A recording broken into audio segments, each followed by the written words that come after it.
আমাদের লিফটরের মেশিন রুমের স্ল্যাবের কাস্টিং করার জন্য বিমের বটমের শাটারিংয়ের কাজ চলমান।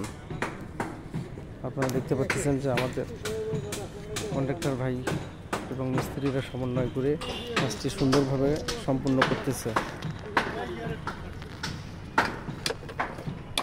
মেশিন রুমের স্ল্যাবের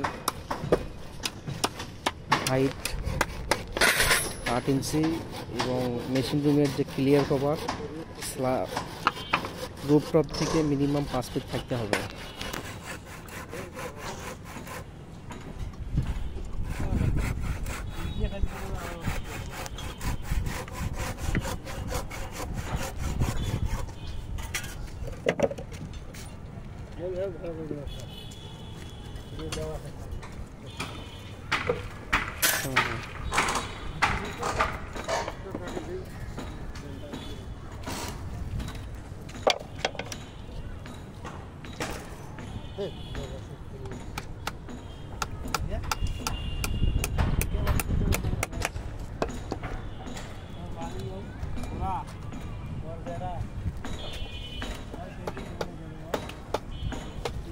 আমাদের কলামের কাস্টিংগুলো কত সুন্দর হয়েছে আপনারা দেখতে পাচ্ছেন।